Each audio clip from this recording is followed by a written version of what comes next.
ਸਤਿ ਸ਼੍ਰੀ ਅਕਾਲ। ਤੁਸੀਂ ਵੇਖ ਰਹੇ ਹੋ ਟੀਵੀ ਪੰਜਾਬ ਤੇ ਮੈਂ ਹਾਂ ਤੁਹਾਡੇ ਨਾਲ ਇੰਦਰਪ੍ਰੀਤ ਕੌਰ ਪੰਨੂ। ਲੈ ਕੇ ਹਾਜ਼ਰ ਹਾਂ ਪ੍ਰੋਗਰਾਮ ਸੋਸ਼ਲ ਵਾਰ, ਜਿੱਥੇ ਗੱਲਬਾਤ ਤਮਾਮ ਉਹਨਾਂ ਖਬਰਾਂ ਤੇ ਵੀਡੀਓਜ਼ ਦੀ ਕਰਾਂਗੇ ਜੋ ਸੋਸ਼ਲ ਮੀਡੀਆ ਦੇ ਉੱਪਰ ਚਰਚਾ ਦਾ ਵਿਸ਼ਾ ਬਣ ਰਹੀਆਂ ਹਨ। ਪੌਪਸਟਾਰ ਰਿਹਾਨਾ ਕਿਸਾਨਾਂ ਦੀ ਸਪੋਰਟ ਦੇ ਵਿੱਚ ਆਈ। ਉਸ ਤੋਂ ਬਾਅਦ ਇਉਂ ਲੱਗਿਆ ਜਿਵੇਂ ਹਾਲੀਵੁੱਡ ਦੇ ਸਿਤਾਰਿਆਂ ਨੇ ਕਿਸਾਨਾਂ ਦੇ ਹੱਕ ਦੇ ਵਿੱਚ ਹਨੇਰੀ ਲਿਆ ਦਿੱਤੀ ਹੋਵੇ। ਬਹੁਤ ਸਾਰੇ ਅਜਿਹੇ ਹਾਲੀਵੁੱਡ ਦੇ ਖਾਸ ਚਿਹਰੇ ਹਨ ਜਿਨ੍ਹਾਂ ਨੇ ਕਿਸਾਨਾਂ ਦੇ ਹੱਕ ਦੇ ਵਿੱਚ ਪੋਸਟ ਸਾਂਝੀ ਕੀਤੀ ਹੈ। ਜੋ ਦਿੱਲੀ ਦੇ ਵਿੱਚ ਚੱਲ ਰਿਹਾ ਹੈ, ਇੰਟਰਨੈਟ ਚਾਹੇ ਬੰਦ ਕਰਨਾ ਹੋਵੇ ਜਾਂ ਫਿਰ ਹਿੰਸਾ ਦੀਆਂ ਤਸਵੀਰਾਂ, ਉਸ ਦਾ ਵਿਰੋਧ ਕਰਦੇ ਇਹ ਚਿਹਰੇ ਨਜ਼ਰ ਆਏ ਹਨ। ਜਿੱਥੇ ਪੌਪਸਟਾਰ ਰਿਹਾਨਾ ਤੋਂ ਬਾਅਦ ਵੱਖ-ਵੱਖ ਹਾਲੀਵੁੱਡ ਦੇ ਸਿਤਾਰਿਆਂ ਨੇ ਆਪਣੇ ਵਿਚਾਰ ਪ੍ਰਗਟ ਕੀਤੇ ਗਏ ਹਨ, ਉੱਥੇ ਹੀ ਐਕਟਿਵਿਸਟ ਗ੍ਰੇਟਾ ਥਨਬਰਗ ਤੇ ਨਾਲ ਦੀ ਨਾਲ ਅਮਰੀਕਾ ਦੀ ਉਪ ਰਾਸ਼ਟਰਪਤੀ ਦੀ ਭਾਣਜੀ ਵੀ ਕਿਸਾਨਾਂ ਦੇ ਹੱਕ ਦੇ ਵਿੱਚ ਨਜ਼ਰ ਆਈ ਹੈ। ਕਿਸਾਨੀ ਮੁੱਦੇ ਦੇ ਉੱਪਰ ਪੌਪਸਟਾਰ ਰਿਹਾਨਾ ਨੇ ਟਵੀਟ ਕੀਤਾ ਤੇ ਇਸ ਤੋਂ ਬਾਅਦ ਹਾਲੀਵੁੱਡ ਸਿਤਾਰਿਆਂ ਵੱਲੋਂ ਲਗਾਤਾਰ ਇਸ ਦੇ ਬਾਰੇ ਵਿੱਚ ਆਪਣੇ ਵਿਚਾਰ ਰੱਖਣੇ ਸ਼ੁਰੂ ਕਰ ਦਿੱਤੇ। ਇਉਂ ਲੱਗਿਆ ਜਿਵੇਂ ਟਵੀਟਸ ਦੀ ਝੜੀ ਲੱਗ ਗਈ ਹੋਵੇ ਕਿਸਾਨਾਂ ਦੇ ਹੱਕ ਦੇ ਵਿੱਚ। ਸਭ ਤੋਂ ਪਹਿਲਾਂ ਪੌਪ ਆਈਕਨ ਰਿਹਾਨਾ ਨੇ ਕਿਸਾਨ ਅੰਦੋਲਨ ਦੇ ਉੱਪਰ CNN ਦੀ ਇੱਕ ਰਿਪੋਰਟ ਨੂੰ ਟਵੀਟ ਕਰਕੇ ਲਿਖਿਆ, ਅਸੀਂ ਇਸ ਬਾਰੇ ਦੇ ਵਿੱਚ ਗੱਲ ਕਿਉਂ ਨਹੀਂ ਕਰ ਰਹੇ #FarmersProtest। ਇਸ ਤੋਂ ਬਾਅਦ ਮਾਡਲ ਅਤੇ ਐਕਟਰੈਸ ਅਮਾਂਡਾ ਸਰਨੀ ਨੇ ਆਪਣੇ ਇੰਸਟਾਗ੍ਰਾਮ ਦੇ ਉੱਪਰ ਪੋਸਟ ਪਾਈ, ਜਿਸ ਵਿੱਚ ਉਹਨਾਂ ਲਿਖਿਆ, ਪੂਰੀ ਦੁਨੀਆ ਦੇਖ ਰਹੀ ਹੈ। ਇਸ ਮੁੱਦੇ ਨੂੰ ਸਮਝਣ ਦੇ ਲਈ ਤੁਹਾਡਾ ਭਾਰਤੀ, ਪੰਜਾਬੀ ਜਾਂ ਫਿਰ ਸਾਊਥ ਏਸ਼ੀਅਨ ਹੋਣਾ ਜ਼ਰੂਰੀ ਨਹੀਂ। ਬਸ ਤੁਹਾਨੂੰ ਇਨਸਾਨੀਅਤ ਦੀ ਪਰਵਾਹ ਹੋਣੀ ਚਾਹੀਦੀ ਹੈ। ਹਮੇਸ਼ਾ ਪ੍ਰੈਸ ਦੀ ਆਜ਼ਾਦੀ, ਬੇਸਿਕ ਹਿਊਮਨ ਅਤੇ ਸਿਵਲ ਰਾਈਟਸ ਦੀ ਮੰਗ ਕਰੋ #FarmerProtest #Internet Shutdown। ਰਿਹਾਨਾ ਦਾ ਟਵੀਟ ਟ੍ਰੈਂਡ ਹੋਣ ਤੋਂ ਬਾਅਦ ਕੈਨੇਡੀਅਨ ਯੂਟਿਊਬਰ ਅਤੇ ਹੋਸਟ ਲਿਲੀ ਸਿੰਘ ਨੇ ਟਵੀਟ ਨੂੰ ਸ਼ੇਅਰ ਕੀਤਾ ਤੇ ਲਿਖਿਆ, ਬਹੁਤ ਸ਼ੁਕਰੀਆ ਰਿਹਾਨਾ, ਇਹ ਇਨਸਾਨੀਅਤ ਦਾ ਮੁੱਦਾ ਹੈ। ਮੈਂ ਕਿਸਾਨਾਂ ਦੇ ਨਾਲ ਹਾਂ ਅਤੇ ਨੈਰੇਟਿਵ ਘਿਸ ਚੁੱਕਿਆ ਹੈ। ਇਸ ਤੋਂ ਬਾਅਦ ਐਕਟਿਵਿਸਟ ਗ੍ਰੇਟਾ ਥਨਬਰਗ ਨੇ ਵੀ ਟਵੀਟ ਕੀਤਾ, ਅਸੀਂ ਇੰਡੀਆ ਦੇ ਵਿੱਚ ਚੱਲ ਰਹੇ ਕਿਸਾਨ ਅੰਦੋਲਨ ਦੇ ਨਾਲ ਇਕਜੁੱਟ ਹੋ ਕੇ ਖੜੇ ਹਾਂ। ਅਮਰੀਕਾ ਦੀ ਉਪ ਰਾਸ਼ਟਰਪਤੀ ਦੀ ਭਾਣਜੀ ਲੋਇਮੀਨਾ ਹੈਰਿਸ ਨੇ ਵੀ ਟਵੀਟ ਕੀਤਾ। ਉਸਨੇ ਕਿਹਾ, ਇਹ ਕੋਈ ਇਤਫਾਕ ਦੀ ਗੱਲ ਨਹੀਂ ਕਿ ਕੁਝ ਦਿਨ ਪਹਿਲਾਂ ਦੁਨੀਆ ਦੇ ਸਭ ਤੋਂ ਵੱਡੇ ਲੋਕਤੰਤਰ ਦੇ ਉੱਪਰ ਹਮਲਾ ਹੋਇਆ ਅਤੇ ਹੁਣ ਦੁਨੀਆ ਦੇ ਸਭ ਤੋਂ ਵੱਡੇ ਲੋਕਤੰਤਰ ਦੇ ਉੱਪਰ ਹਮਲਾ ਜਾਰੀ ਹੈ। ਇਹ ਜੁੜੇ ਹੋਏ ਹਨ। ਅਸੀਂ ਸਾਰਿਆਂ ਨੂੰ ਇੰਡੀਆ ਦੇ ਵਿੱਚ ਚੱਲ ਰਹੇ ਇੰਟਰਨੈਟ ਸ਼ਟਡਾਊਨ ਅਤੇ ਕਿਸਾਨਾਂ ਦੇ ਵਿਰੁੱਧ ਮਿਲਟਰੀ ਦੀ ਹਿੰਸਾ ਤੇ ਗੁੱਸਾ ਆਉਣਾ ਚਾਹੀਦਾ ਹੈ। ਬਾਕਸਰ ਕੇਲ ਬਰੂਕ ਨੇ ਰਣਜੀਤ ਸਿੰਘ ਦੀ ਫੋਟੋ ਸ਼ੇਅਰ ਕੀਤੀ, ਜਿੱਥੇ ਪੁਲਿਸ ਉਸ ਦੇ ਨਾਲ ਹਿੰਸਾ ਕਰ ਰਹੀ ਹੈ। ਉਸ ਦੇ ਉੱਪਰ ਲਿਖਿਆ, ਬੰਦ ਕਰੋ ਇਹਨੂੰ #JusticeForTheKisan। ਅਮਰੀਕਨ ਐਕਟਰ ਅਤੇ ਐਕਟਿਵਿਸਟ ਜੌਨ ਕੁਸੈਕ ਪਿਛਲੇ ਮਹੀਨੇ ਤੋਂ ਲਗਾਤਾਰ ਕਿਸਾਨ ਅੰਦੋਲਨ ਨੂੰ ਸਪੋਰਟ ਕਰ ਰਹੇ ਹਨ। ਇਸ ਦੇ ਉੱਪਰ ਉਹਨਾਂ ਨੇ ਟਵੀਟ ਕੀਤਾ, ਜਿਸ ਤੋਂ ਬਾਅਦ ਲਗਾਤਾਰ ਕਿਸਾਨ ਅੰਦੋਲਨ ਦੇ ਸਮਰਥਨ ਦੇ ਵਿੱਚ ਉਹ ਰੀਟਵੀਟ ਕਰਦੇ ਹੋਏ ਦੇਖੇ ਜਾ ਰਹੇ ਹਨ। ਬ੍ਰਿਟਿਸ਼ ਪੋਲੀਟੀਸ਼ੀਅਨ ਕਲੋਡੀਆ ਬੇਵ ਨੇ ਰਿਹਾਨਾ ਦੇ ਟਵੀਟ ਨੂੰ ਸ਼ੇਅਰ ਕਰਕੇ ਲਿਖਿਆ ਹੈ, ਇੰਡੀਆ ਦੇ ਕਿਸਾਨਾਂ ਨੂੰ ਹੋਰ ਹਿੰਮਤ ਮਿਲੇ। ਸ਼ੁਕਰੀਆ ਰਿਹਾਨਾ। ਅਜਿਹੇ ਵਕਤ ਦੇ ਵਿੱਚ ਪੋਲੀਟੀਕਲ ਲੀਡਰਸ਼ਿਪ ਦੀ ਕਮੀ ਸਾਫ਼ ਦਿਖ ਰਹੀ ਹੈ। ਦੇਖ ਕੇ ਵਧੀਆ ਲੱਗਾ ਕਿ ਦੂਸਰੇ ਲੋਕ ਆ ਕੇ ਅੱਗੇ ਖੜੇ ਹੋ ਰਹੇ ਹਨ। ਹਿਊਮਨ ਰਾਈਟ ਵਾਚ ਵੱਲੋਂ ਵੀ ਟਵੀਟ ਕੀਤਾ ਗਿਆ, ਜਿੱਥੇ ਉਹਨਾਂ ਲਿਖਿਆ, ਇੰਡੀਅਨ ਅਥਾਰਟੀ ਨੂੰ ਉਹਨਾਂ ਐਕਟਿਵਿਸਟ ਅਤੇ ਲੋਕਾਂ ਨੂੰ ਰਿਹਾ ਕਰਨਾ ਚਾਹੀਦਾ ਹੈ ਜਿਨ੍ਹਾਂ ਦੇ ਖਿਲਾਫ ਰਾਜਨੀਤਿਕ ਮਨਸ਼ਾ ਦੇ ਤਹਿਤ ਕੇਸ ਦਰਜ ਕੀਤੇ ਗਏ ਹਨ। ਮੀਆਂ ਖਲੀਫਾ ਨੇ ਵੀ ਕਿਸਾਨਾਂ ਨੂੰ ਸਪੋਰਟ ਕਰਦੇ ਹੋਏ ਟਵੀਟ ਕੀਤਾ। ਉਸਨੇ ਕਿਹਾ, ਇਹ ਕਿਹੋ ਜਿਹਾ ਹਿਊਮਨ ਰਾਈਟ ਦਾ ਉਲੰਘਣ ਹੈ। ਉਹਨਾਂ ਨੇ ਦਿੱਲੀ ਦੇ ਆਸ-ਪਾਸ ਦੇ ਇਲਾਕਿਆਂ ਦੇ ਵਿੱਚ ਇੰਟਰਨੈਟ ਬੰਦ ਕਰ ਦਿੱਤਾ #FarmersProtest। ਦਿਲਜੀਤ ਦੋਸਾਂਝ ਦੇ ਨਾਲ ਟਵਿੱਟਰ ਦੇ ਉੱਪਰ ਪੰਗਾ ਲੈਣ ਤੋਂ ਕੰਗਣਾ ਕਿੱਥੇ ਪਿੱਛੇ ਰਹਿੰਦੀ ਹੈ। ਰਿਹਾਨਾ ਦੀ ਸਪੋਰਟ ਮਿਲਣ ਤੋਂ ਬਾਅਦ ਦਿਲਜੀਤ ਨੇ ਰੀਰੀ ਗਾਣਾ ਕੱਢ ਦਿੱਤਾ, ਜਿਸ ਵਿੱਚ ਉਸਨੇ ਰਿਹਾਨਾ ਦੀ ਤਾਰੀਫ ਕੀਤੀ ਹੈ ਕਿ ਉਹ ਕਿਸਾਨਾਂ ਦੇ ਨਾਲ ਖੜੀ ਨਜ਼ਰ ਆ ਰਹੀ ਹੈ। ਉਸ ਤੋਂ ਬਾਅਦ ਫਿਰ ਕੰਗਨਾ ਰਣੌਤ ਵੱਲੋਂ ਟਵੀਟ ਕੀਤੇ ਜਾਣ ਲੱਗੇ। ਲਗਾਤਾਰ ਕਈ ਟਵੀਟਸ ਦੇ ਵਿੱਚ ਦਿਲਜੀਤ ਨੂੰ ਘੇਰਦੀ ਹੋਈ ਨਜ਼ਰ ਆਈ। ਫਿਰ ਦੋਸਾਂਝਾ ਵਾਲਾ ਵੀ ਕਿੱਥੇ ਪਿੱਛੇ ਸੀ, ਉਸਨੇ ਵੀ ਟਵੀਟਸ ਦੀ ਹਨੇਰੀ ਲਿਆ ਦਿੱਤੀ ਅਤੇ ਕੰਗਨਾ ਨੂੰ ਇੱਕ ਤੋਂ ਬਾਅਦ ਇੱਕ ਜਵਾਬ ਦਿੱਤੇ। ਰਿਹਾਨਾ ਵੱਲੋਂ ਭਾਰਤ ਦੇ ਕਿਸਾਨਾਂ ਨੂੰ ਸਪੋਰਟ ਕੀਤਾ ਗਿਆ ਤੇ ਦਿਲਜੀਤ ਦੋਸਾਂਝ ਨੇ ਉਸ ਦੇ ਉੱਪਰ ਰੀਰੀ ਗਾਣਾ ਹੀ ਬਣਾ ਦਿੱਤਾ। ਇਸ ਤੋਂ ਬਾਅਦ ਕੰਗਨਾ ਰਣੌਤ ਨੇ ਇੱਕ ਵਾਰ ਫਿਰ ਤੋਂ ਦਿਲਜੀਤ ਦੋਸਾਂਝ ਨੂੰ ਟਵਿੱਟਰ ਦੇ ਉੱਪਰ ਘੇਰਿਆ। ਫਿਰ ਦਿਲਜੀਤ ਦੋਸਾਂਝ ਵੱਲੋਂ ਵੀ ਪੂਰੇ ਜਵਾਬ ਟਵੀਟ ਦੇ ਜ਼ਰੀਏ ਦਿੱਤੇ ਗਏ ਹਨ। ਕੰਗਨਾ ਵੱਲੋਂ ਉਸ ਨੂੰ ਰੀਟਵੀਟ ਕੀਤਾ ਗਿਆ, ਜਿਸ ਦੇ ਵਿੱਚ ਟਵਿੱਟਰ ਦੇ ਉੱਪਰ ਦਿਲਜੀਤ ਦੋਸਾਂਝ ਨੇ ਰੀਰੀ ਗਾਣੇ ਨੂੰ ਸਾਂਝਾ ਕੀਤਾ ਸੀ। ਇਸ ਦੇ ਉੱਪਰ ਕੰਗਨਾ ਲਿਖਦੀ ਹੈ, ਇਸ ਨੂੰ ਵੀ ਬਸ 2 ਰੁਪਏ ਬਣਾਉਣੇ ਹਨ। ਇਹ ਸਭ ਕਦੋਂ ਤੋਂ ਪਲਾਨ ਹੋ ਰਿਹਾ ਹੈ? ਘੱਟੋ-ਘੱਟ ਤਿਆਰੀਆਂ ਅਤੇ ਅਨਾਉਂਸਮੈਂਟ ਦੇ ਵਿੱਚ 1 ਮਹੀਨਾ ਤਾਂ ਲੱਗਿਆ ਹੀ ਹੋਏਗਾ ਅਤੇ ਤੁਸੀਂ ਇਸ ਨੂੰ ਆਰਗੈਨਿਕ ਦੱਸੋਗੇ। ਉਸ ਤੋਂ ਬਾਅਦ ਦਿਲਜੀਤ ਦੋਸਾਂਝ ਨੇ ਜਵਾਬ ਦਿੱਤਾ, 2 ਰੁਪਏ ਆਪਣੀ ਵਾਲੀ ਜੌਬ ਮੈਨੂੰ ਨਾ ਦੱਸ। ਗਾਣੇ ਤਾਂ ਅੱਧੇ ਘੰਟੇ ਦੇ ਵਿੱਚ ਬਣਾ ਲੈਂਦੇ ਹਾਂ ਅਸੀਂ, ਤੇਰੇ ਤੇ ਬਣਾਉਣ ਨੂੰ ਜੀ ਨਹੀਂ ਕਰਦਾ, ਮਿੰਟ ਤਾਂ 2 ਹੀ ਲੱਗਣੇ ਆ। ਉਸ ਤੋਂ ਬਾਅਦ ਕੰਗਣਾ ਨੇ ਲਿਖਿਆ, ਮੇਰਾ ਇੱਕ ਹੀ ਕੰਮ ਹੈ ਦੇਸ਼ ਭਗਤੀ, ਉਹੀ ਕਰਦੀ ਹਾਂ ਸਾਰਾ ਦਿਨ। मैं तां ਉਹੀ ਕਰਾਂਗੀ ਪਰ ਤੇਰਾ ਕੰਮ ਤੈਨੂੰ ਨਹੀਂ ਕਰਨ ਦਵਾਂਗੀ ਖਾਲਿਸਤਾਨੀ। ਫਿਰ ਦਿਲਜੀਤ ਨੇ ਲਿਖਿਆ, ਲੈ ਕੋਈ ਤੁਕ ਨਹੀਂ ਬਣਦੀ ਆ ਤੇਰੀ, ਨਾ ਕੋਈ ਸਿਰ ਨਾ ਪੈਰ, ਰੱਬ ਨਹੀਂ ਬਣੀਦਾ ਹੁੰਦਾ। ਇਸ ਤੋਂ ਬਾਅਦ ਕਈ ਟਵੀਟਸ ਦੇ ਜ਼ਰੀਏ ਇੱਕ ਦੂਜੇ ਨੂੰ ਕੰਗਣਾ ਤੇ ਦਿਲਜੀਤ ਘੇਰਦੇ ਹੋਏ ਨਜ਼ਰ ਆਏ। ਨਾਲ ਦੀ ਨਾਲ ਕਈ ਯੂਜ਼ਰਸ ਵੀ ਇਹਨਾਂ ਦੇ ਇਸ ਟਵੀਟਸ ਨੂੰ ਰੀਟਵੀਟ ਕਰਕੇ ਆਪਣੇ ਵਿਚਾਰ ਰੱਖਦੇ ਹੋਏ ਨਜ਼ਰ ਆ ਰਹੇ ਹਨ। ਕੰਗਨਾ ਰਣੌਤ ਦਾ ਕੰਮ ਸਿਰਫ ਦਿਲਜੀਤ ਦੋਸਾਂਝ ਨਾਲ ਟਵਿੱਟਰ ਦੇ ਉੱਪਰ ਪੰਗਾ ਲੈਣਾ ਨਹੀਂ ਹੈ, ਬਲਕਿ ਸਮੇਂ-ਸਮੇਂ ਦੇ ਉੱਪਰ ਕਿਸੇ ਨਾ ਕਿਸੇ ਦੇ ਨਾਲ ਆਡੇ ਲੈਂਦੀ ਉਹ ਨਜ਼ਰ ਆਉਂਦੀ ਹੀ ਹੈ। ਰਿਹਾਨਾ ਨੇ ਕਿਸਾਨਾਂ ਦੇ ਹੱਕ ਦੇ ਵਿੱਚ ਪੋਸਟ ਸਾਂਝੀ ਕੀਤੀ, ਜਿਸ ਵਿੱਚ ਦਿੱਲੀ ਅੰਦਰ ਜੋ ਇੰਟਰਨੈਟ ਬੰਦ ਕੀਤਾ ਗਿਆ ਉਸ ਦੇ ਉੱਪਰ ਉਸਨੇ ਵਿਚਾਰ ਰੱਖੇ ਨੇ ਕਿ ਇਸ ਬਾਰੇ ਅਸੀਂ ਗੱਲ ਕਿਉਂ ਨਹੀਂ ਕਰ ਰਹੇ। ਉਸ ਤੋਂ ਬਾਅਦ ਕੰਗਨਾ ਨੇ ਰਿਹਾਨਾ ਨੂੰ ਘੇਰਿਆ, ਉਸ ਨੂੰ ਘੇਰਦੀ ਕਿਸਾਨਾਂ ਨੂੰ ਅੱਤਵਾਦੀ ਤੱਕ ਦੱਸ ਗਈ, ਜਿਸ ਦਾ ਕਾਫੀ ਜ਼ਿਆਦਾ ਵਿਰੋਧ ਵੀ ਕੀਤਾ ਜਾ ਰਿਹਾ ਹੈ। ਰਿਹਾਨਾ ਦੇ ਨਾਲ ਕੰਗਨਾ ਨੇ ਪੰਗਾ ਲਿਆ, ਪਰ ਉਧਰ ਯੂਜ਼ਰਸ ਵੱਲੋਂ ਲਗਾਤਾਰ ਕੰਗਨਾ ਨੂੰ ਸਬਕ ਸਿਖਾਇਆ ਜਾ ਰਿਹਾ ਹੈ। ਉਹਨਾਂ ਵੱਲੋਂ ਕਈ ਤਰ੍ਹਾਂ ਦੇ ਟਵੀਟਸ ਕੀਤੇ ਜਾ ਰਹੇ ਨੇ, ਜਿਸ ਦੇ ਵਿੱਚ ਦੱਸਿਆ ਜਾ ਰਿਹਾ ਹੈ ਕਿ ਕੰਗਨਾ ਜਿਸ ਤਰ੍ਹਾਂ ਦੀਆਂ ਤਸਵੀਰਾਂ ਸਾਂਝੀਆਂ ਕਰ ਰਹੀ ਹੈ ਰਿਹਾਨਾ ਦੇ ਬਾਰੇ ਵਿੱਚ, ਉਸ ਨੂੰ ਆਪਣੀ ਅਸਲੀਅਤ ਵੀ ਨਹੀਂ ਭੁੱਲਣੀ ਚਾਹੀਦੀ। ਰਿਹਾਨਾ ਦੇ ਕਿਸਾਨਾਂ ਦੇ ਹੱਕ ਦੇ ਵਿੱਚ ਟਵੀਟ ਦੇ ਬਾਰੇ ਵਿੱਚ ਦੇਸ਼ ਭਰ ਦੇ ਲੋਕ ਆਪਣਾ ਵਿਚਾਰ ਰੱਖਦੇ ਹੋਏ ਨਜ਼ਰ ਆਏ। ਇਸ ਦੇ ਵਿੱਚੋਂ ਹੀ ਕੰਗਣਾ ਰਣੌਤ ਵੀ ਸੀ, ਜਿਸ ਨੇ ਰਿਹਾਨਾ ਦੇ ਇਸ ਟਵੀਟ ਨੂੰ ਰੀਟਵੀਟ ਕੀਤਾ ਅਤੇ ਆਪਣੀ ਗੱਲ ਰੱਖੀ। ਜਿਸ ਭਾਸ਼ਾ ਦਾ ਕੰਗਣਾ ਨੇ ਇਸਤੇਮਾਲ ਕੀਤਾ ਉਹ ਗਲਤ ਸੀ। ਕੰਗਣਾ ਨੇ ਇਸ ਟਵੀਟ ਤੇ ਕਿਸਾਨਾਂ ਨੂੰ ਅੱਤਵਾਦੀ ਤੱਕ ਕਹਿ ਦਿੱਤਾ। ਕੰਗਣਾ ਨੇ ਲਿਖਿਆ, ਕੋਈ ਵੀ ਇਸ ਦੇ ਬਾਰੇ ਦੇ ਵਿੱਚ ਗੱਲ ਨਹੀਂ ਕਰ ਰਿਹਾ, ਕਿਉਂਕਿ ਇਹ ਕਿਸਾਨ ਨਹੀਂ ਬਲਕਿ ਆਤੰਕਵਾਦੀ ਨੇ ਜੋ ਭਾਰਤ ਨੂੰ ਤੋੜਨ ਦੀ ਕੋਸ਼ਿਸ਼ ਕਰ ਰਹੇ ਹਨ ਤਾਂ ਕਿ ਚਾਈਨਾ ਸਾਡੇ ਟੁੱਟੇ ਹੋਏ ਦੇਸ਼ ਤੇ ਕਬਜ਼ਾ ਕਰ ਲਵੇ ਅਤੇ USA ਦੇ ਵਾਂਗ ਚਾਈਨੀਜ਼ ਕਲੋਨੀ ਬਣਾ ਸਕੇ। ਤੁਸੀਂ ਮੂਰਖ ਬਣ ਕੇ ਬੈਠੋ। ਅਸੀਂ ਆਪਣੇ ਦੇਸ਼ ਨੂੰ ਇਸੇ ਤਰ੍ਹਾਂ ਹੀ ਨਹੀਂ ਵੇਚ ਰਹੇ ਜਿੱਦਾਂ ਤੁਸੀਂ ਡੰਮੀ ਲੋਕ ਕਰਦੇ ਹੋ। ਕੰਗਣਾ ਦਾ ਇਹ ਟਵੀਟ ਕਾਫੀ ਵਾਇਰਲ ਹੋ ਗਿਆ। ਇਸ ਤੋਂ ਬਾਅਦ ਲੋਕ ਫਿਰ ਡਟ ਗਏ। ਉਹਨਾਂ ਨੇ ਟਵਿੱਟਰ ਦੇ ਉੱਪਰ ਕੰਗਣਾ ਨੂੰ ਖੂਬ ਝਾੜ ਲਗਾਈ ਅਤੇ ਉਸ ਨੂੰ ਟ੍ਰੋਲ ਕਰਦੇ ਨਜ਼ਰ ਆਏ। ਜੋ ਬਦਤਮੀਜ਼ੀ ਕੰਗਣਾ ਨੇ ਕੀਤੀ ਹੈ ਉਸ ਦੇ ਉੱਪਰ ਉਸ ਨੂੰ ਸੁਣਾਉਂਦੇ ਹੋਏ ਵੀ ਯੂਜ਼ਰਸ ਨਜ਼ਰ ਆਏ। ਦੱਸ ਦਈਏ, ਰਿਹਾਨਾ ਦੇ 100 ਮਿਲੀਅਨ ਫਾਲੋਅਰਸ ਹਨ ਅਤੇ ਕੰਗਣਾ ਦੇ 3 ਮਿਲੀਅਨ ਫਾਲੋਅਰਸ ਹਨ। ਜੋ ਲੋਕਾਂ ਵੱਲੋਂ ਆਪਣੀ ਰਿਐਕਸ਼ਨ ਦਿੱਤੇ ਗਏ, ਇਸ ਦੇ ਵਿੱਚ ਕੁਝ ਲੋਕਾਂ ਨੇ ਕਿਹਾ ਕਿ ਕੰਗਣਾ ਨੂੰ ਜ਼ਰੂਰਤ ਹੈ ਆਪਣੇ ਦਿਮਾਗ ਦਾ ਇਲਾਜ ਕਰਵਾਉਣ ਦੀ। ਕੁਝ ਲੋਕਾਂ ਨੇ ਕਿਹਾ ਕਿ ਟਵਿੱਟਰ ਇੰਡੀਆ ਨੂੰ ਕੰਗਣਾ ਦੇ ਇਸ ਹੈਂਡਲ ਨੂੰ ਸਸਪੈਂਡ ਕਰਨਾ ਚਾਹੀਦਾ ਹੈ, ਇਸ ਦੇ ਉੱਪਰ ਕਾਰਵਾਈ ਕਰਨੀ ਚਾਹੀਦੀ ਹੈ ਕਿਉਂਕਿ ਉਸ ਨੇ ਕਿਸਾਨਾਂ ਨੂੰ ਅੱਤਵਾਦੀ ਕਿਹਾ ਹੈ। ਜਦੋਂ ਇਹ ਮਾਮਲਾ ਵਾਧਾ ਹੋਇਆ ਦਿਖਿਆ ਤੇ ਕੰਗਣਾ ਨੇ ਰਿਹਾਨਾ ਤੇ ਆਪਣੀਆਂ ਤਸਵੀਰਾਂ ਪੋਸਟ ਕਰਨੀਆਂ ਸ਼ੁਰੂ ਕਰ ਦਿੱਤੀਆਂ। ਇਹਨਾਂ ਤਸਵੀਰਾਂ ਤੋਂ ਬਾਅਦ ਵੀ ਉਸ ਨੂੰ ਆਲੋਚਨਾ ਦਾ ਸਾਹਮਣਾ ਕਰਨਾ ਪਿਆ ਕਿਉਂਕਿ ਲੋਕ ਉਸ ਨੂੰ ਕਹਿਣ ਲੱਗੇ ਕਿ ਜਿਸ ਤਰ੍ਹਾਂ ਦੀਆਂ ਉਹ ਤਸਵੀਰਾਂ ਪੋਸਟ ਕਰ ਰਹੀ ਹੈ ਕਿ ਉਹ ਆਪਣੇ ਦਿਨ ਭੁੱਲ ਗਈ। ਕੁਲਬੀਰ ਸਿੰਘ ਮੁਸ਼ਕਾਬਾਦ ਲਗਾਤਾਰ ਕਿਸਾਨਾਂ ਦੇ ਲਈ ਆਪਣੀ ਸਪੋਰਟ ਦਿਖਾਉਂਦੇ ਨਜ਼ਰ ਆ ਰਹੇ ਨੇ। ਕਦੀ ਜਹਾਜ਼ ਦੇ ਵਿੱਚ ਸਟੈਂਡ ਲੈਂਦੇ ਨੇ ਤੇ ਕਦੇ ਤਾਜ ਮਹਿਲ ਦੇ ਬਾਹਰ ਜਾ ਕੇ ਕਿਸਾਨੀ ਹੱਕ ਦੇ ਲਈ ਪ੍ਰੋਟੈਸਟ ਕਰਦੇ, ਪ੍ਰਦਰਸ਼ਨ ਕਰਦੇ ਉਹ ਨਜ਼ਰ ਆਉਂਦੇ ਨੇ। ਸਨੀ ਦਿਓਲ ਦੇ ਅਕਸ਼ੇ ਕੁਮਾਰ ਦੇ ਘਰ ਦੇ ਬਾਹਰ ਪਹੁੰਚੇ, 에ਅਰ ਬੈਲੂਨ ਦੇ ਵਿੱਚ ਚੜੇ ਤਾਂ ਕਿ ਕਿਸਾਨ ਅੰਦੋਲਨ ਦੇ ਬਾਰੇ ਵਿੱਚ ਹਰ ਕਿਸੇ ਨੂੰ ਜਾਣੂ ਕਰਵਾਇਆ ਜਾ ਸਕੇ। ਰਾਜਸਥਾਨ ਪਹੁੰਚੇ ਤੇ ਹੁਣ ਮੋਦੀ ਦੇ ਗੜ ਵੀ ਪਹੁੰਚ ਗਏ ਹਨ, ਜਿੱਥੇ ਉਹਨਾਂ ਨੇ ਆਪਣੀ ਪੜਾਸ ਵੀ ਕੱਢੀ ਹੈ ਤੇ ਲਗਾਤਾਰ ਇਸ ਕਾਨੂੰਨਾਂ ਦਾ ਵਿਰੋਧ ਕਰਦੇ ਲੋਕਾਂ ਨੂੰ ਜਾਗਰੂਕ ਕਰਦੇ ਹੋਏ ਨਜ਼ਰ ਆਏ ਹਨ। भाई साहब जितने भी यहाँ पर खड़े हैं, एक मिनट मेरा ध्यान देना मेरी तरफ। सभी जितने भी यहाँ पर खड़े हैं, प्लीज़ आप सबको मालूम है कि दिल्ली में किसान संघर्ष कर रहे हैं। आप मोबाइल भी ऑन कर लें अपने। आपको मालूम है किसान संघर्ष कर रहे हैं, वो किसके लिए कर रहे हैं? मालूम है कुछ? वो किसके लिए कर रहे हैं? वो आप सबके लिए कर रहे हैं ताकि जो अनाज आज आपको 25-30 रुपए किलो के हिसाब से मिल जाती है चीज़, वो आने वाले समय में जब 4-5 परिवारों की सिर्फ सारी संपत्ति, सारी प्रॉपर्टी है जो हो जाएगी, तो आपको लाखों में मतलब आपको वही चीज़ हज़ारों में आपको मिलने लगेगी। जब 4 उसके मालिक हो जाएंगे, खेती की ज़मीन के सब मालिक हो जाएंगे 4, तो अब तो हज़ारों लाखों मालिक हैं उसके। तब जब 4 मालिक रह जाएंगे उस खेती के सारे, तो वो अपनी मर्जी के साथ हमें दाम बेचेंगे चीज़ अपने रेट से। वो हमें हमारे रेट से तो बेचेंगे नहीं। तो आज जो चीज़ आपको 25-30 की मिलती है वो हज़ारों की हो जाएगी, ये एक पक्का है। आप भी देखते होंगे आज भी स्टोरों में वो जो रखते हैं चीज़, तो स्टोरों में आज भी 5-10 रुपए वाली सब्जी 3-3, 4-4 रुपए में मिलती है कि नहीं मिलती? सो आने वाले समय में हमारे साथ जो होने वाला है इसको समझे कि ये क्या हो रहा है। तो उसके लिए आप सब जहाँ भी हैं आप अपनी आवाज़ उठाएं।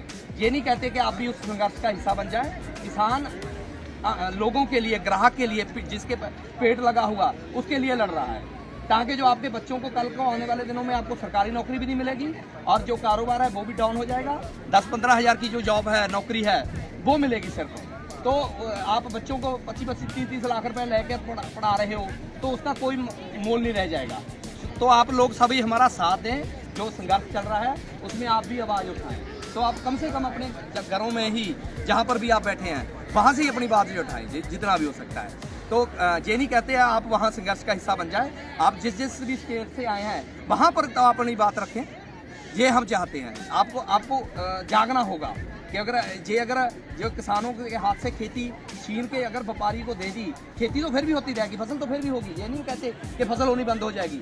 मगर वो लोग जो आज अपना गवर्नमेंट एक तय कर देती है कि आपको 5 रुपये 10 रुपये जो भी रेट कर देती है, मगर व्यापारी को नहीं कहेगी तुम इतने में बेचोगे, क्योंकि उसको तो कह दिया कि आप जितना मर्जी स्टोर कर लो, जो मर्जी कर लो। और मैं एक बात बताता हूँ, कल को अगर जो वो सारी कानून, तीनों कानून लागू हो जाते हैं, ये अगर वो चीज़ मतलब सारी स्टोर हो गई तो उस स्टोर में मतलब उन्हें चलेगा। कल को बिकता आ गई तो व्यापारी कभी भी किसी को फ्री नहीं देगा, लाखों करोड़ों डॉलरों में बेचेगा वो चीज़। ये हमें समझने की ज़रूरत है। हमारा साथ दो, किसानों का आपके साथ है। मैं एक नारा लगाता हूँ किसान का, तो आप किसान का नारा जरूर मार। जय जवान जय किसान। Thank you thank you thank you. JCB ਵੱਲੋਂ ਸੋਸ਼ਲ ਮੀਡੀਆ ਦੇ ਉੱਪਰ ਇੱਕ ਵੀਡੀਓ ਸਾਂਝੀ ਕੀਤੀ ਗਈ ਹੈ, ਜਿਸ ਦੇ ਵਿੱਚ ਉਹ ਲੱਖੇ ਸਿਧਾਣੇ ਦਾ ਸਮਰਥਨ ਕਰਦੇ ਨਜ਼ਰ ਆ ਰਹੇ ਹਨ। ਨਾਲ ਦੀ ਨਾਲ ਦੀਪ ਸਿੱਧੂ ਬਾਰੇ ਵੀ ਆਪਣੇ ਵਿਚਾਰ ਉਹਨਾਂ ਨੇ ਪ੍ਰਗਟ ਕੀਤੇ ਨੇ। ਆਓ ਤੁਹਾਨੂੰ ਦਿਖਾਉਂਦੇ ਹਾਂ ਉਹਨਾਂ ਦੀ ਇਹ ਵੀਡੀਓ। ਤੁਹਾਨੂੰ ਸਾਰਿਆਂ ਨੂੰ ਪਤਾ ਹੀ ਹੈ ਜੀ, ਇਸ ਵੇਲੇ ਜਿਹੜਾ ਕਿਸਾਨੀ ਅੰਦੋਲਨ ਚੱਲ ਰਿਹਾ ਦਿੱਲੀ ਦੇ ਵਿੱਚ, ਬਹੁਤ ਮੁਸ਼ਕਲਾਂ ਆਈਆਂ ਨੇ, ਬਹੁਤ ਪਹਿਲਾਂ ਵੀ ਆਈਆਂ ਨੇ, ਹਲੇ ਆਉਣੀਆਂ ਵੀ ਨੇ। ਪਰ ਮੇਰੀ ਸਾਰਿਆਂ ਨੂੰ ਹੱਥ ਜੋੜ ਕੇ ਬੇਨਤੀ ਹੈ ਜੀ, ਬਸ ਆਪਾਂ ਚੜ੍ਹਦੀ ਕਲਾ ਦੇ ਵਿੱਚ ਰਹਿਣਾ ਸਾਰਿਆਂ ਨੇ। ਸਰਕਾਰਾਂ ਦਾ ਤੁਹਾਨੂੰ ਪਤਾ ਹੀ ਹੈ ਕੀ ਕਰ ਰਹੀਆਂ ਨੇ। ਮੈਂ ਅੱਜ ਵੀ ਵੀਡੀਓ ਦੇਖ ਰਿਹਾ ਸੀਗਾ, ਮਤਲਬ ਦਿਲ ਇੰਨਾ ਦੁਖਦਾ ਬੰਦੇ ਦਾ ਦੇਖ ਕੇ ਕਿ ਯਾਰ ਵੀ ਐਡੀਆਂ ਗਿਰ ਗਈਆਂ ਸਰਕਾਰਾਂ, ਇੰਨੀ ਪਾਵਰ ਦੀ ਮਤਲਬ ਅੰਨੀਆਂ ਹੋਈਆਂ ਪਈਆਂ। ਕਿੰਨੇ ਉੱਥੇ ਬੈਰੀਗੇਡ ਲਾਏ ਨੇ, ਹੁਣ ਸੜਕਾਂ ਪੁੱਟ ਕੇ ਸੀਮੈਂਟ ਪਾ ਰਹੇ ਨੇ। ਕੀ ਇਹ ਇੱਕ ਟੇਬਲ 'ਤੇ ਗੱਲ ਨਹੀਂ ਹੋ ਸਕਦੀ ਹੈ ਕਿ ਇਹ ਜਿਹੜੇ 3 ਕਾਲੇ ਕਾਨੂੰਨ ਨੇ ਇੰਨੇ ਇੰਪੋਰਟੈਂਟ ਨੇ ਸਰਕਾਰਾਂ ਲਈ। ਅਤੇ ਇੱਕ ਜਿਹੜੀ ਗੱਲ ਹੋ ਰਿਹਾ 26 ਜਨਵਰੀ 'ਚ ਜੋ ਵੀ ਹੋਇਆ, ਕਈ ਕਹਿੰਦੇ ਨੇ ਚੰਗਾ ਹੋਇਆ, ਕਈ ਕਹਿੰਦੇ ਨੇ ਮਾੜਾ ਹੋਇਆ। ਜੋ ਵੀ ਹੋਇਆ ਉਸ ਚੀਜ਼ ਨੂੰ ਆਪਾਂ ਨੂੰ ਭੁੱਲ ਕੇ ਇੱਕ ਰਹਿਣਾ ਚਾਹੀਦਾ। ਅਤੇ ਮੈਨੂੰ ਵੀ ਬੜਾ ਦੁੱਖ ਲੱਗਾ ਉਦਣ ਜਿੱਦਣ ਜਥੇਬੰਦੀਆਂ ਵੱਲੋਂ ਵੀ ਬਾਈ ਲੱਖਾ ਸਿਧਾਣਾ ਦੇ ਖਿਲਾਫ ਨਾਅਰੇ ਲਾਏ ਗਏ, ਦੀਪ ਸਿੱਧੂ ਦੇ ਖਿਲਾਫ ਨਾਅਰੇ ਲਾਏ ਗਏ। ਬੜਾ ਦਿਲ ਦੁਖਿਆ, ਕਿਉਂਕਿ ਆਪਾਂ ਕਿਸੇ ਵੀ ਬੰਦੇ ਨੂੰ ਜਿੰਨੀ ਵੀ ਦੇਣ ਆ ਇਸ ਅੰਦੋਲਨ ਦੇ ਵਿੱਚ, ਉਹਨੂੰ ਆਪਾਂ ਇੱਕਦਮ ਇੱਦਾਂ ਜੱਜ ਕਰਕੇ ਆਪਣੇ ਨਾਲ ਅਲੱਗ ਨਹੀਂ ਕਰਨਾ ਚਾਹੀਦਾ। ਮੈਨੂੰ ਰਵੀ ਸਿੰਘ ਖਾਲਸਾ ਏਡ ਵਾਲੇ ਦੀ ਬਹੁਤ ਵਧੀਆ ਗੱਲ ਲੱਗਦੀ ਆ। ਉਹ ਪਹਿਲਾਂ ਤੋਂ ਇਹੀ ਗੱਲ ਕਰਦੇ ਆਏ ਵੀ ਆਪਾਂ ਯੰਗਸਟਰਸ ਨੂੰ ਨਾਲ ਲੈ ਕੇ ਜਾਣਾ ਜੀ ਆਪਾਂ, ਹੈ ਨਾ। ਇਹ ਕੁਦਰਤੀ ਗੱਲ ਹੈ, ਜਦੋਂ ਆਪਾਂ ਉਹਨਾਂ ਨੂੰ ਇੱਕ ਸਾਈਡ 'ਤੇ ਕਰੋਗੇ, ਉਹਨਾਂ ਦਾ ਵੀ ਉਨੇ ਯੋਗਦਾਨ ਆ। ਸੋ ਮੇਰੀ ਤਾਂ ਇਹੀ ਬੇਨਤੀ ਆ ਵੀ ਆਪਾਂ ਸਾਰੇ ਇੱਕ ਦੂਸਰੇ ਨੂੰ ਸਪੋਰਟ ਕਰਨੀ ਆ, ਯੂਨਿਟੀ ਦੇ ਨਾਲ ਰਹਿਣਾ, ਏਕੇ ਦੇ ਨਾਲ ਰਹਿਣਾ। ਬਹੁਤ ਕੁਛ ਕਰਨਾ ਨੇ ਸਰਕਾਰਾਂ ਨੇ ਹਲੇ। ਪਿਆਸ ਦੇ ਵਿੱਚ ਵੀ ਇੱਦਾਂ ਹੀ ਹੁੰਦਾ ਆ, ਠੀਕ ਹੈ ਨਾ। ਕੋਈ ਵੀ ਅੰਦੋਲਨ ਫੇਲ ਕਰਨ ਲਈ, ਪ੍ਰੋਟੈਸਟ ਫੇਲ ਕਰਨ ਲਈ ਉਹ ਆਪਣੀਆਂ ਪੋਲੀਟਿਕਸ ਨੂੰ ਨਹੀਂ ਵਰਤਣੀਆਂ, ਪਰ ਆਪਾਂ ਨੂੰ ਅਲਰਟ ਹੋਣ ਦੀ ਲੋੜ ਆ। ਸੋ ਮੈਂ ਸਾਰੀਆਂ ਜਿਹੜੀਆਂ ਜਥੇਬੰਦੀਆਂ ਨੇ, ਕਿਸਾਨ ਜਥੇਬੰਦੀਆਂ, ਤੁਸੀਂ ਵੀ ਜਦੋਂ ਬੋਲਦੇ ਹੁੰਦੇ ਨਾ ਥੋੜ੍ਹਾ ਜਿਹਾ ਤੋਲ ਲਿਆ ਕਰੋ ਪਹਿਲਾਂ। ਆਪਾਂ ਕਦੇ ਵੀ ਕਿਸੇ ਦੇ ਖਿਲਾਫ ਸਟੇਜ ਦੇ ਉੱਤੇ ਨਾਅਰੇ ਲਾ ਦਿੰਦੇ ਹੋ, ਫਲਾਨਾ ਗਦਾਰ, ਫਲਾਨਾ ਗਦਾਰ, ਇੱਦਾਂ ਇਹ ਬਹੁਤ ਮਾੜੀ ਗੱਲ ਹੈ ਆਪਣੇ ਲਈ। ਸੋ ਮੇਰੀ ਉਹਨਾਂ ਨੂੰ ਵੀ ਬੇਨਤੀ ਆ ਵੀ ਇਸ ਤਰ੍ਹਾਂ ਨਹੀਂ, ਔਰ ਸਾਨੂੰ ਸਾਰਿਆਂ ਨੂੰ ਫੁੱਲ ਸਪੋਰਟ ਕਰਨੀ ਚਾਹੀਦੀ ਆ ਲੱਖੇ ਸਿਧਾਣੇ ਦੀ, ਬਾਈ ਦੀ, ਅਤੇ ਦੀਪ ਸਿੱਧੂ ਬਾਈ ਦੀ। ਉਹਨਾਂ ਦਾ ਵੀ ਬਹੁਤ ਯੋਗਦਾਨ ਹੈ ਇਸ ਦੇ ਨਾਲ ਜੁੜਿਆ ਹੋਇਆ। ਹਾਂ, ਹਰੇਕ ਬੰਦੇ ਦੀ ਗੱਲ ਕਰਨ ਦਾ ਤਰੀਕਾ ਅਲੱਗ ਹੋ ਸਕਦਾ, ਠੀਕ ਹੈ ਨਾ। ਸੋ ਆਪਾਂ ਹਮੇਸ਼ਾ ਇੱਦਾਂ ਨਾ ਲਈਏ ਵੀ ਨਹੀਂ ਉਹ ਬੰਦਾ ਤਾਂ ਗਲਤ ਆ, ਉਹ ਬੰਦਾ ਤਾਂ ਗਦਾਰ ਆ। ਮੇਨ ਚੱਕਰ ਇਹ ਆ ਵੀ ਇਸ ਅੰਦੋਲਨ ਨੂੰ ਆਪਾਂ ਕਾਮਯਾਬ ਕਰਨਾ। ਆਪਣੀਆਂ ਜਿਹੜੀਆਂ ਆਪਸ ਵਿੱਚ ਰੰਜਿਸ਼ਾਂ ਨੇ ਉਹ ਬਾਅਦ 'ਚ ਆਪਾਂ ਜਦੋਂ ਮਰਜ਼ੀ ਨਜਿੱਠ ਸਕਦੇ ਹਾਂ, ਠੀਕ ਹੈ ਨਾ। ਲੇਕਿਨ ਫਿਲਹਾਲ ਜਿਹੜਾ ਇਹ ਦੁਨੀਆ ਭਰ ਦਾ ਪੀਸਫੁਲ ਪ੍ਰੋਟੈਸਟ ਬਣ ਚੁੱਕਾ ਇਹ। ਭਾਵੇਂ ਸਰਕਾਰਾਂ ਨੇ 26 ਤਰੀਕ ਨੂੰ ਬਹੁਤ ਕੋਸ਼ਿਸ਼ ਕੀਤੀ ਆ ਵੀ ਇਹ ਅੰਦੋਲਨ ਖਰਾਬ ਕੀਤਾ ਜਾਵੇ, ਇਹਨੂੰ ਭੜਕਾਇਆ ਜਾਵੇ, ਪਰ ਉਹਨਾਂ ਦੀ ਉਹ ਚਾਲ ਕਾਮਯਾਬ ਨਹੀਂ ਹੋਈ, ਠੀਕ ਹੈ ਨਾ। ਹੁਣ ਵੀ ਤੁਸੀਂ ਦੇਖਦੇ ਹੋ ਜਿਹੜੇ ਆਰਮੀ ਦੇ ਵਿੱਚ ਕਿੱਦਾਂ ਵੀ ਅੱਧੇ ਲੋਕੀ ਬਣੀ ਫਿਰਦੇ ਨੇ, ਪੁਲਿਸ ਵਾਲਿਆਂ ਦਾ ਕੀ ਰਵੱਈਆ। ਸੋ ਇੱਥੇ ਤਾਂ ਮੈਂ ਤਾਂ ਪੰਜਾਬ ਸਰਕਾਰ ਨੂੰ ਵੀ ਬੇਨਤੀ ਕਰੂੰਗਾ ਵੀ ਜਿਹੜੇ ਕਿਸਾਨਾਂ ਦੀ ਪ੍ਰੋਟੈਕਸ਼ਨ ਲਈ ਪੰਜਾਬ ਪੁਲਿਸ ਨੂੰ ਉੱਥੇ ਜਾਣਾ ਚਾਹੀਦਾ ਹੈ ਨਾ, ਆਪਣੇ ਆਪ ਉਹਨਾਂ ਨੂੰ ਜਾਣਾ ਚਾਹੀਦਾ। ਇਹਦੇ ਵਿੱਚ ਉਹਨਾਂ ਨੂੰ ਆਪਣੀਆਂ ਨੌਕਰੀਆਂ ਵੀ ਖੋਹਣੀਆਂ ਪੈਣ, ਕੋਈ ਗੱਲ ਨਹੀਂ, ਲੇਕਿਨ ਉਹ ਜਿਹੜੇ ਸਾਡੇ ਬਜ਼ੁਰਗ ਮਾਤਾਵਾਂ ਭੈਣਾਂ ਬੱਚੇ ਉੱਥੇ ਬੈਠੇ ਨੇ, ਕੱਲ੍ਹ ਨੂੰ ਕੋਈ ਇੱਦਾਂ ਦੀ ਗੱਲ ਨਾ ਹੋ ਜਾਵੇ ਵੀ ਆਪਾਂ ਜਵਾਬ ਹੀ ਨਹੀਂ ਦੇ ਸਕਦੇ। ਹੁਣ ਤੁਹਾਨੂੰ ਪਤਾ ਲੱਗਦਾ ਵੀ ਸਰਕਾਰਾਂ ਦੀ ਨੀਤੀ ਬਿਲਕੁਲ ਸਹੀ ਨਹੀਂ, ਉਹ ਧੱਕਾ ਕਰਨਾ ਚਾਹੁੰਦੀ ਆ, ਅਤੇ ਇਸ ਕਰਕੇ ਉਹਨਾਂ ਨੇ ਜੋ ਵੀ ਆ ਸਾਰੇ ਇੰਟਰਨੈਟ ਵੀ ਬੰਦ ਕੀਤੇ ਹੋਏ ਨੇ, ਪਾਣੀ ਦੀ ਸਪਲਾਈ ਵੀ ਬੰਦ ਕੀਤੀ ਹੈ, ਖਾਣੇ ਦੀ ਸਪਲਾਈ ਬੰਦ ਕਰ ਰਹੇ ਨੇ, ਠੀਕ ਹੈ ਨਾ। ਅਤੇ ਇਸ ਕਰਕੇ ਆਪਾਂ ਨੂੰ ਬਹੁਤ ਅਲਰਟ ਰਹਿਣ ਦੀ ਲੋੜ ਹੈ। ਮੇਰੀ ਨੌਜਵਾਨਾਂ ਨੂੰ ਬੇਨਤੀ ਹੈ, ਜਿੰਨੇ ਵੀ ਪੰਜਾਬ ਤੋਂ ਜਾਂ ਯੂਪੀ ਤੋਂ, ਹਰਿਆਣੇ ਤੋਂ, ਆਂਧਰਾ ਪ੍ਰਦੇਸ਼ ਤੋਂ, ਜਿੱਥੋਂ ਵੀ ਆ ਤੁਸੀਂ ਸਾਰੇ ਉੱਥੇ ਪਹੁੰਚੋ। ਹੁਣ ਇਸ ਵੇਲੇ ਬਹੁਤ ਲੋੜ ਆ, ਬਹੁਤ ਜ਼ਰੂਰਤ ਆ।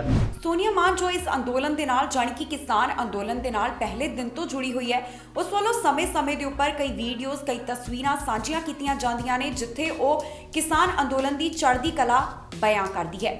ਉਹਨਾਂ ਨੇ ਜੋ ਖੇਤੀ ਕਾਨੂੰਨ ਨੇ ਉਸ ਦੀ ਸੱਚਾਈ ਦੱਸੀ ਹੈ, ਲਾਈਵ ਹੋਈ ਹੈ। ਇਸ ਦੇ ਵਿੱਚ ਕਈ ਤਰ੍ਹਾਂ ਦੇ ਵਿਚਾਰਾਂ ਦੀ ਸਾਂਝ ਸੋਨੀਆ ਮਾਨ ਨੇ ਪਾਈ ਹੈ। ਆਓ ਤੁਹਾਨੂੰ ਦਿਖਾਉਂਦੇ ਹਾਂ ਉਹਨਾਂ ਦੀ ਇਹ ਵੀਡੀਓ।